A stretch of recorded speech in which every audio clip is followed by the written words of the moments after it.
looking for escapism, I just want to escape. Welcome back to my disembodied voice. A few years back, I was watching a James Cameron interview when he was talking about the problems with Alien 3, a film, of course, that he notoriously passed on and didn't want to direct. He stated that, for him, what was the point in investing so much time in a strong character only to kill them off or disregard the very foundations of their arc which had occurred in the previous film? He was, of course, referring to killing Newt and therefore leaving Ripley motherless, rudderless, and back at square one.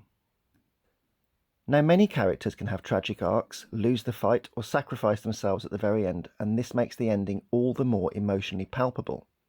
It helps the film stay with us as we emote the passion, loss, and tragedy on screen. Bruce Willis sacrificing himself and saving Batfleck and blowing himself up to save the world in Armageddon is a brilliant example of a main character who makes the ultimate sacrifice and does the right thing in his noble death. And sometimes the lead character is an anti-hero but only redeemed through death, such as Kevin Costner in A Perfect World, and for some characters, such as Thomas Jane's David Drayton in The Mist, the end is so tragic it leaves a nasty taste that means we never forget how we felt when the credits rolled. As I have got older and written more books, I'm all for the happy ending now. I'm nearly 50 now, so my days of hoping the hero dies are long gone, except maybe for the recent Thor Love and Thunder film, where I would have happily seen the sublime Gore triumph over Thor and his annoying band of morons. So for today's video essay, I want to look at two films, their endings, the fightbacks, and the characters' triumphs against the odds. I want to look at how a good film pushes its protagonists to the limit, gives up all hope, and then starts the fightback which only just succeeds. The third act of a movie is crucial. It's where everything comes together, the character's journey ends, their wants and needs are realised, and the film gives us the emotional catharsis which can keep us talking about it for years afterwards. How many films have you seen, read reviews of, or been told by your friends, oh, it's a great film, but awful ending? Or, oh, I loved it, but the ending was so predictable, bit of a letdown. So, I wanted to pick two films which are both brilliant, consistent right to the end, and have fightbacks which are both edge-of-the-seat tension and punch-the-air release at the very climax. The two films in question are Danny Boyle's 28 Days Later, one of my all-time favourite films, and one of the best horror films in recent years, Jordan Peele's Get Out. Both of these have something in common when it comes to the escape fightback of the protagonist, in terms of both characters are beaten, facing certain death, both have the odds stacked against them via a well-organised and evil cabal of antagonists, and, most notably, both cinematic endings were despised by the directors. Danny Boyle wanted Jim to die from his gunshot wound at the end of 28 Days Later, but test audiences hated it. And Jordan Peele's original ending for Chris was that it was the police who found him, not his security guard friend. And, well, as we know about American race relations and have already seen how law enforcement treat Chris when he and his girlfriend's car hit a deer early on in the film, his fightback would have been for nothing. However, despite the creative masterminds hating their endings, as someone who's changed their horror tastes over the years, I was on the edge of my seat throughout the fightbacks and, come the end, so pleased that they both got the happy ending that they deserved. Maybe I'm getting old, but when I start a new book now, the ending is always the first thing I need to have planned, as if it doesn't feel right or I'm killing people unnecessarily, I won't even start writing it. Anyway, let's start with 28 Days Later. At the end of the film, Jim, Hannah and Miss Moneypenny have all worked out what we knew from the start. Doctor Who has lured them there because his men want women. A gang of heavily armed and sexually frustrated military men are on the brink of collapse and, with Hannah and Miss Moneypenny set for repeated gang rapes, Jim's first attempt at escape ends in disaster and he is marched into the wilderness to be executed. In writing, before the climax, comes the crisis. This is the point where all hope is lost and the protagonist must overcome, stand up and fulfill their arcs. Pixar have excelled in this for many years as, at the point where everything is lost, the tides turn and we get the thrilling ending. In 28 Days Later, the crisis is that skinny bike courier Jim is facing execution and, even when he survives through a twist of fate, he is still outnumbered, outgunned and has a long way to go before he can free Hannah and Miss Moneypenny from Doctor Who's compound. For Chris, he is tied to a chair and, upon realising that a blind artist's brain will be transplanted into his and thus leave him forever in the sunken place, the surgery is being prepped and Chris is helpless every time he hears Catherine Keener make a cup of tea. So, using the cotton stuffing of the chair to block his ears, another nice touch from Jordan Peele as the cotton once picked by black people for the wealthy white families, it's the thing which enables Chris to stop the hypnosis and begin his Machiavellian fight back. Both protagonists have to be cunning, Machiavellian and strong, but neither have a solid plan.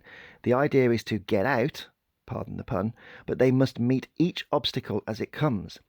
This is no Home Alone or Mission Impossible. There isn't a pair of bumbling burglars or runaway trains. It's just using whatever means necessary to get out. Again, pardon the pun. This is where the environment is key and how it is turned against those who live in it. Jim uses guns, the officer mailer, and hidden corridors. Chris uses posh sports equipment, a fancy key, and even a stuffed stag to decimate those who are about to do him serious harm. For both protagonists, their fight back starts with luck and ingenuity. Jim takes advantage of a squabble to hide in a pile of bodies. Chris's anxiety has caused him to scratch the stuffing from the chair he's trapped in so he can use the stuffing to blot out the noise from the hypnotic teacup. Both characters have started their fight back now, however, both are still massively outnumbered and one mistake will end it. This is the genius of the tension, as the odds are so stacked we don't feel safe because our protagonist is still in overwhelming danger. Both protagonists now begin their fight back in earnest and both use the environment as a weapon. They both turn the alien world against the antagonist who have previously used it as a domain for subjugating the protagonist.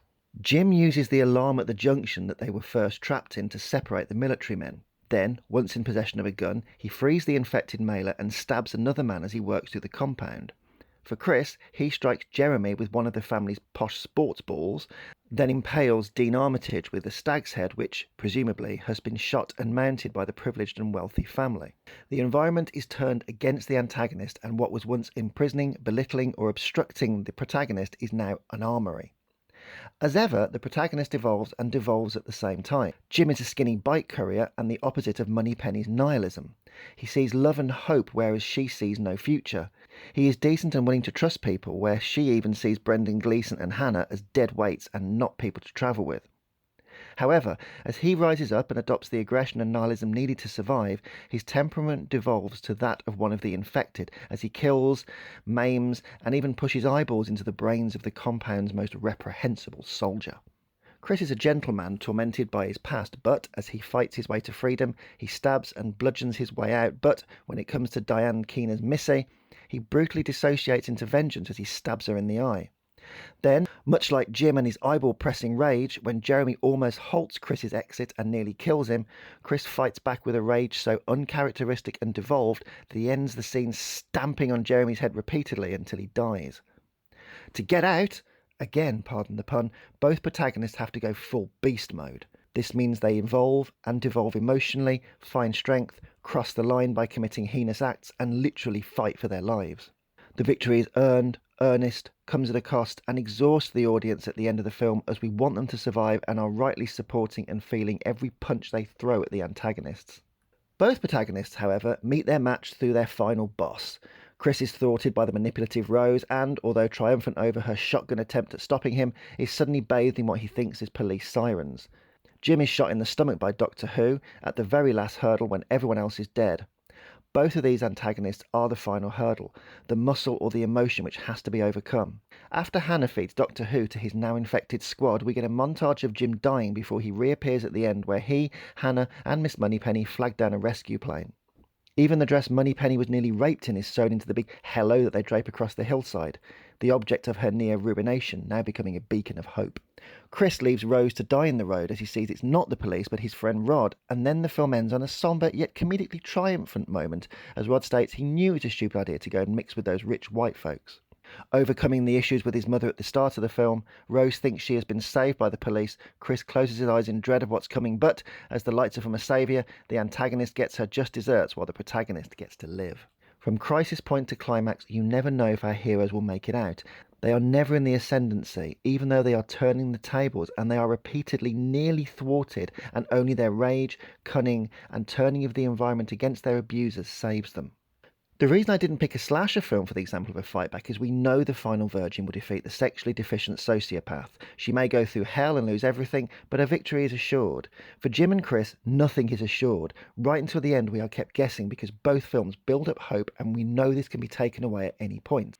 And how can skinny Jim beat multiple military guys? How can Chris overcome the brutal and rich family who have trapped him? And at the end, at the very point where they win, all hope is taken away from us by Get Out's police lights and Doctor Who's gunshot.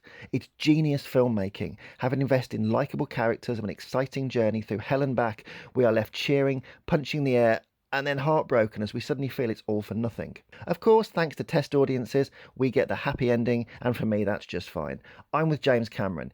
If I'm going to invest an hour and a half or 2 hours of watching a character, I want a resolute and good ending which validates the energy I have put into supporting that character.